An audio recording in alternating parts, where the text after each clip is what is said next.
Приехав в уйгурскую автономию, кто не влюбится в эти прекрасные местные наряды? Каждая вещь здесь, каждый элемент сочетает в себе стили и особенности множества национальностей. Когда разные народы сливаются воедино, рождается эта визуально яркая эстетика уйгурской автономии. Будучи туристом, вам, возможно, не обязательно вникать во все детали. Но если вы хотите выделиться среди множества других путешественников, простого удовлетворения туристической новизны точно недостаточно.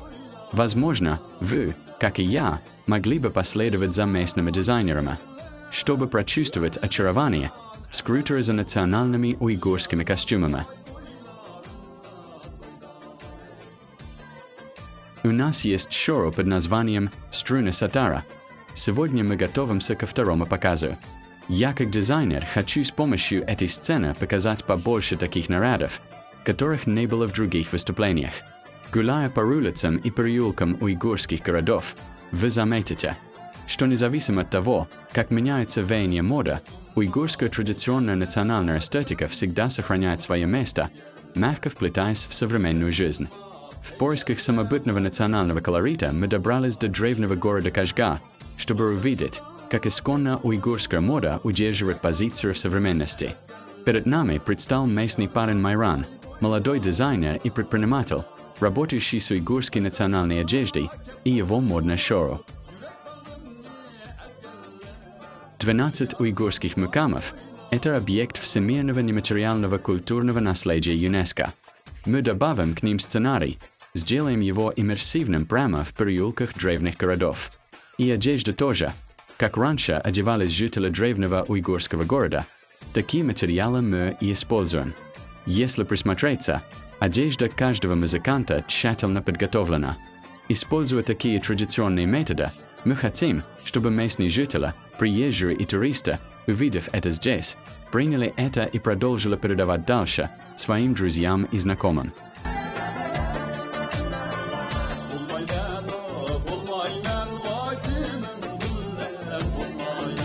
В 16-17 году, когда я учился в университете, в обществе появлялись некоторые неуйгурские фасоны женской одежды, привнесенные с религиозным влиянием. Позже я в интернете часто популяризировал именно уйгурские эстетические и художественные элементы, используя старые фотографии и культурное наследие. Был нужен достаточно авторитетный видеоматериал, чтобы объяснить, какими должны быть наши традиционные костюмы. Мы использовали уйгурскую одежду как репрезентативный образец. Хотя это одна этническая группа, но в процессе совместной жизни различных народов здесь они испытывали влияние друг друга. И многогранность одной национальности тоже может выражать многообразие и единение уйгурской автономии. Мы создали костюмы 13 этнических групп единой уйгурской нации столетней давности и назвали «Красота Столетия». В своей карьере Mayran сконцентрировал историю уйгурской национальной моды, можно сказать, всю историю. Он смело перекомпоновывает традиционные элементы со всех концов страны. Многие народные ремесла в его эстетическом деле свободно развиваются. Закончив, я в очередной раз убедился, что это мое призвание, и решил продолжать это дело дальше. Контролируй скорость, а левой рукой толкаешь вперед. Слегка натяни, выровняй это, легко контролируй усилия. Да, одним проходом, еще немного нажми, прижимайся к этому краю. Кажется, немного лучше. Это пойдет на окантовку. Можно и так, сделать скатерть, рубашку. Можно сделать много чего. Это ткань с ручной вышивкой. Дизайн одежды, где нитки и ножницы летают, это искусство, в котором среди хаоса проявляется красота. Ателье Майрана дает новое объяснение фразы «уйгурское национальное» значит мировое. Эта вещь тоже восстановлена мной по старым фото. Здесь такая карточная структура пальто. Этот фасон тоже очень древний. В структуре этой одежды также прослеживается влияние ханского узора, связанная цепочка, узора «морские волны». Это тоже прекрасное слияние.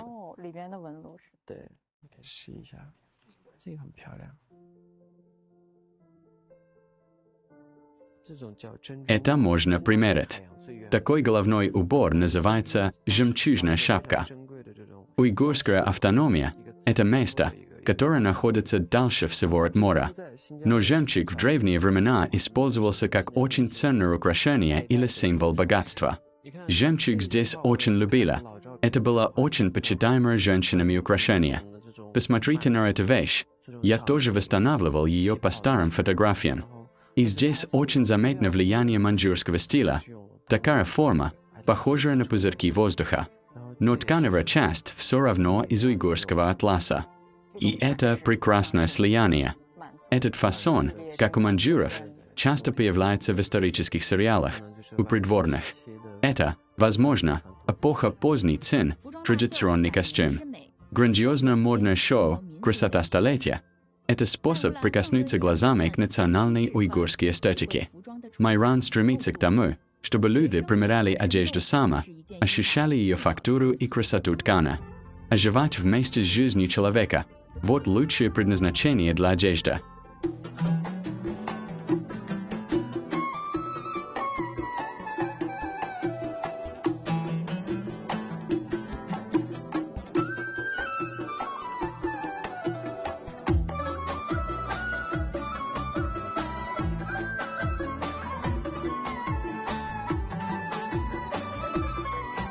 В нашей семье вообще-то сын всегда занимался бизнесом. Мой отец тоже всегда занимался бизнесом. И вы знаете, у людей, занимающихся бизнесом, сегодня доход есть, завтра нет. Они считают такую жизнь нестабильной, ненадежной. Они говорили мне, разве не хорошо пойти работать в больницу? Быть врачом – очень хорошая работа. Я учился на врача. И когда они возложили на меня все свои надежды, я вернулся и сказал, хочу начать свое дело и пошел не по тому пути, о котором мечтали родители. И моя мама тогда почувствовала, будто небо рухнуло. На самом деле я уже знал, в чем мои сильные стороны, что я хочу делать. После того, как мы уезжаем учиться в университет, у нас появляется два взгляда. Один – взгляд местного жителя на родной край, а другой – взгляд приезжего. Глядя на уйгурскую автономию глазами приезжего, этим взглядом можно заметить различия. То, чем Кашгар отличается от внешнего мира, что здесь является особенным местным колоритом. А если смотреть как местный житель, то добавляется больше любви. И если здесь что-то не так, то из-за любви к родному краю стараешься сделать это лучше. Уйгурская автономия очень многолика. Даже в отдельно взятой национальности есть множество разнообразных элементов. Потому что народы, живущие по соседству, влияют друг на друга. Таким образом все и развивается. Раньше ко мне в магазин часто заходили иностранные дизайнеры или художники. Они спрашивали, есть ли какие-то элементы, присущие только уйгурской автономии. Я смотрю на атлас, он есть и в Средней Азии. Узоры миндаль на Сузане есть и в Африке. Есть ли у уйгурской автономии что-то исключительно свое? Я отвечаю, то, что принадлежит исключительно ей, это то, что есть во всем мире, есть и здесь. Потому что Великий Шелковый путь существует 1000 лет. Это единственная дорога, способная объединить человечество на этой земле. Особенность уйгурской автономии – это ее многообразие, толерантность и всеобъемлющесть. И 1000 лет это осуществило. Шелковый путь существовал 1000 лет, соединяя различные цивилизации на уйгурской земле. Со временем культура уйгурской автономии стала историей и местом слияния мировых культур. Mayran прикинул, что время пришло. Он задумал кое-что новое – создать обновленную версию новой красоты столетия. Новая красота столетия – это показ одежды, которая появлялась примерно за 100 лет, эпоха Цин, Китайская республика, а потом после образования уйгурской автономии. То есть, коллекция уйгурской одежды за весь этот период времени.